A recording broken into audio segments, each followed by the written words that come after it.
What is going on, YouTube? Welcome back to my channel. My name is TimProVision. Today we are taking a look at that legend that is made for those crazy psycho aggressive pushers out there in Apex Legends, and that legend is Revenant. I'm going to give you guys all the tips you need to start your journey to mastering Revenant. We will briefly go over his passive, tactical, and ultimate abilities. Now I'm going to give you guys some real in-game examples of how you can use Revenant to your advantage. This guide is definitely catered towards the beginner or average player who wants some tips to help them succeed when using Revenant. On top of that, guys, we are also going to go over some tips for those of you playing with a Revenant and look at some particular legends that really complement Revenant's ultimate ability. There's a few out there that can really make Revenant's death totem work so much better, so we will go over that. So with that out of the way, guys, let's start taking a look at how you can master Revenant in Apex Legends.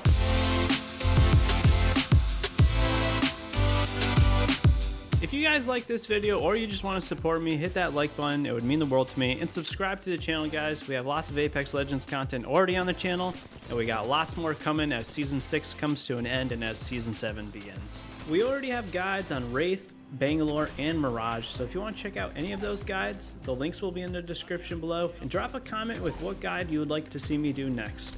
Starting off, guys, we have Revenant's passive ability. Revenant's passive is a higher climbing and a faster crouch walking. His tactical ability is a silence, which prevents enemies from using their abilities. And his ultimate, of course, is the death totem, which basically means you can link to it and you can run at someone. You'll only take health damage, but if you run out of health, you respawn at that death totem. Briefly focusing on Revenant's passive ability again, guys. For starters, he has that faster crouch walking speed. Basically, that just means that if you're crouching, you can walk the same speed as any other legend can walk. Pretty simple. But the big thing for me with Revenant's passive ability, and I think this is something that often gets overlooked, is the higher climbing capabilities of Revenant. And not only this, but this also means Revenant can climb faster. And I really mean it. Keep this in the back of your mind. There's a lot of places around the maps that only a Revenant can climb up to. So a lot of people just won't expect it at all. You can get those alternate angle pushes that are really not possible from any other legend except maybe like a Pathfinder. In one particular area for me always is Refinery. There's actually a couple spots in the Refinery area where a Revenant can climb to the top of that big wall that surrounds the whole area. And to my knowledge, the only other way to do this is a Pathfinder. So just keep that in mind. There's a lot of areas around the map that are like this that only a Revenant can climb up to. So always be on the lookout for some sort of alternate push to kind of get the drop on your enemies. The next thing to discuss with Revenant is his tactical ability, and there's not too much to know about this, but we will go over it. For starters, his silence ability will last 10 seconds on the ground, and it will silence an enemy legend for 20 seconds. And if you are in the middle of doing Revenant's tactical ability and you want to stop it, the only way to stop it is to melee, so keep that in mind. Revenant's silence will be stopped by a Watson's generator, so always keep that in mind as well. The bigger thing with Revenant's tactical ability, in my opinion, is not really the silence capability of the actual move, but rather a way for you to kind of control engagements. Because this silence ability does last on the ground for 10 seconds, I like to use it as more of a way to kind of block off areas of the map, to kind of focus my enemy to go into a particular area. Even though the silence ability is not a big deal, people still don't want to walk through it because they don't want to take that 10 damage and they don't want to get silenced. So this will often cause people to not push you at all, which is great if you need a little bit of cover, or this will make them go a different way, which is also good. You're kind of having them play into your hand. So I often like to block off choke points such as hallways or doors are a great thing to block off to kind of funnel people around to one area so you can be ready for them. And the biggest legend, in my opinion, to silence is Wraith. You're going to come across Wraith the most because Wraith is the most popular character in the game. So if you can silence a Wraith and she's going to have to use that Q maybe to get away, this can be huge. This means she's a little bit vulnerable and she didn't really plan for this. So that can be a great way to catch a Wraith off guard. It's also good for Caustic and Bloodhound. Bloodhound because Bloodhound can scan a lot, and Caustic because Caustic can throw a lot of those gas traps on you in a pinch, which can be kind of annoying. And the final thing to know about Revenant's ultimate ability is that this will only work against enemies that want to pop their ability. So if a Bloodhound is already in his ultimate, it won't stop that Bloodhound from being in that ultimate. So that's just one thing to keep in mind. And also, it should be noted that Revenant's silence will not affect a Gibraltar's gun shield, a Lifeline's combat revive, Pathfinder grapple, or like I just said, a Bloodhound that's already in his ultimate. So guys, don't be afraid to use this tactical ability. It does come back pretty often. You have 2 charges, so you might as well use it. I think a lot of people in Apex Legends don't use their abilities as much as they should be in fights.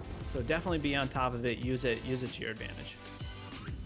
The third and best thing about Revenant is his ultimate ability. Basically, this is a death totem that you put on the ground, you link to it. During this time, you will only take damage to your health. If an enemy extinguishes your health and you run out of health in a fight, you will then respawn at the death totem with half health. This basically means you get a free 50 health push.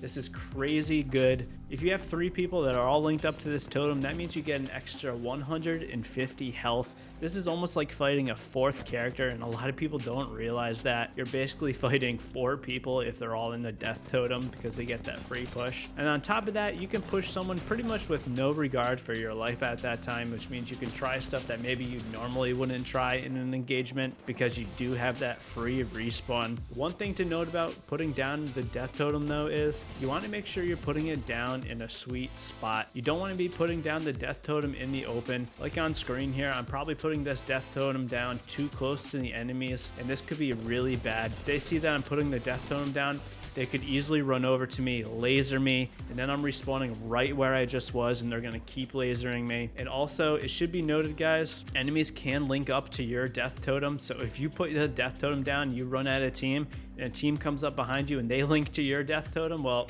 you're going to be in big trouble because they're going to be in that ultimate as well, and they can definitely mow you over real quick. When you're in the death totem, guys, it lasts 30 seconds and it will leave a trail when you go back to it, so the enemy can kind of know where you came from. So this is one thing to kind of keep in mind, is they could push you if they are well aware of it. And the biggest thing when you're using this death totem, for me at least, is to make sure you're either wiping a team in it or you're getting sent back. You don't want to get to the point where an enemy shoots you for 90 HP and then your death totem runs out, because you will not respawn at that death totem. You're just going to be right where you are when the ultimate runs out with that 10 HP. This can be really bad if your shields aren't shielded up, so you also want to make sure you have full shields before you go into the death totem. If possible, of course. You definitely don't want to be left with like 10 HP when that death totem goes away. You could die really quick, so definitely keep this in mind. And like I said earlier in the beginning, guys, I do want to go over a few real game examples of where you can use these death totems, because there is a lot of different scenarios where the death totem can work for you. This first instant here, you're going to see I was running up and I heard a team. So what do? We run back to give ourselves enough distance between us and the enemy team. We pop the death totem, and then we're pretty much just sprinting right at them. This is definitely the most basic of them all. My teammate's a Pathfinder, which is also huge, and we'll get into that in a little bit, but he can get up there really quick. But we have no issues with pushing them right here. We know we have that free life, and we wipe this team really easily. The second situation is another basic one, but we see these 2 people on the side here. They're waiting for the care package to go in. So I drop down behind this hill here and I pop the death totem. This basically means they can't see the death totem. They don't have any line of sight on it. So I pop it. We're pretty close to them, but we are kind of well concealed here. We run up and we wipe this team also, no problems at all. And you'll notice my teammate does not go in the death totem, and just keep this in mind, just because I'm in the death totem doesn't necessarily mean my partner needs to go into it. It obviously is better if everyone's into it, but there is some scenarios where not everyone has to be in the death totem. Next up, this is where the death totem really shines in my opinion. We're pushing into this end game fight up in Runoff on Kings Canyon. We actually zipline to the roof, which is huge, guys. If you can get high ground and in combination with the death totem, this can be gigantic moves for you to be making, because you can drop down on a team and you're going to respawn way up high in safety, which can be really clutch if you're doing this well. In this scenario, we pop the death totem up in the top middle of the building, and then we kind of run down onto this team. I'm dropping right down on 2 teams that are fighting because I know I'm going to have that free respawn. I also am noticing at this point that my death totem is almost 3/4 of the way through, so I want to make sure I'm pushing a team really hard. It's almost running out here, and you see I push in really hard. I either want to finish them or get sent back, and I get sent back just in time, and we also win the game. Again, guys, with this scenario, another big one, we're actually on top of this building, and there's not 1, 2, or 3 teams fighting in front of us, but there's actually 4 teams fighting in front of us. I actually get the stick on one guy, and this is when I know I really want to start getting into this. I was having a good game already. I had 4 kills with 33 people left, which is quite a bit, and I want to try to see if I can make a big game out of this. So I pop that death totem and I sprint into these fights, and I know that the death totem is back on the building, so we have that safety net of height.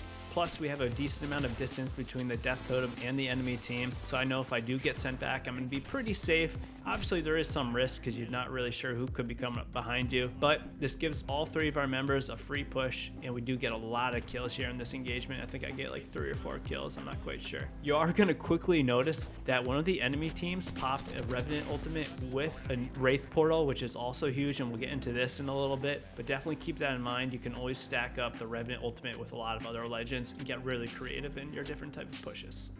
And one thing we did not go over yet, guys, which is a huge thing to keep in mind when you're in the death totem. If you are in an end game situation and you pop your death totem outside of the final circle and that circle starts shrinking, you want to be extremely wary of this. You do not want to spawn back in the storm with half health at an end game scenario. This means you'll get downed in maybe 2 or 3 ticks, and you will definitely not make it out of the storm if you get respawned into where your death totem is, if it is in the storm. So definitely keep in mind where you're placing your death totem in an end game scenario.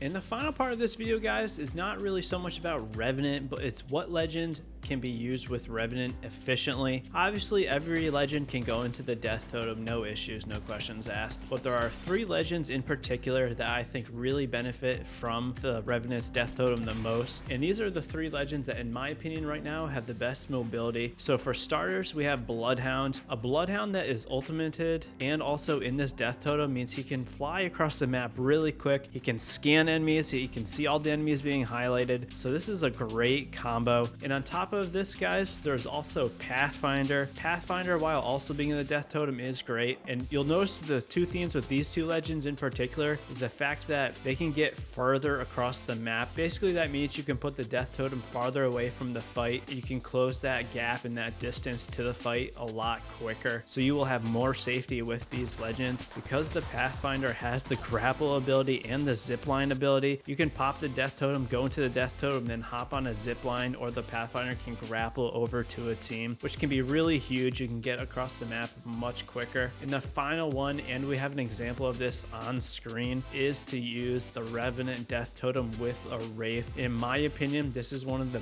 biggest things you can do in the game. And this did get nerfed a little bit, but if a Wraith portals across the map for you, and then you go back to where the Wraith initially portaled and you pop the death totem, still in cover, but if you pop the death totem, everyone can get in that death totem, and you have to wait 2 seconds now. You can't go right into the portal right away, but you wait, you go into the portal, you can all hop out of the portal and have a free fight. You can get across much of the map because you're doing this. So just keep that in mind, guys. What legend you're using with Revenant's death totem can definitely matter. Certain legends will definitely benefit from this a little bit more, so keep that in mind. And there's another little tip I want to give you guys, but if you put a Lifeline's healing drone down on the beacon as you're leaving, if you die really quick, you'll respawn at the death totem, and that Lifeline beacon will just start healing you up right away, so you can get a free little bit of health when you respawn. Who doesn't want that? So be smart with what legend you're using with Revenant. If you see your teammate using a Revenant, or you're talking to your teammates who's using Revenant, maybe pick a different legend based off who would complement him well. A good team setup, guys, will definitely help you in winning those Apex Legends games. So that is everything to get you on your way to mastering Revenant in Apex Legends. I know that was a lot to take in. I hope it was helpful.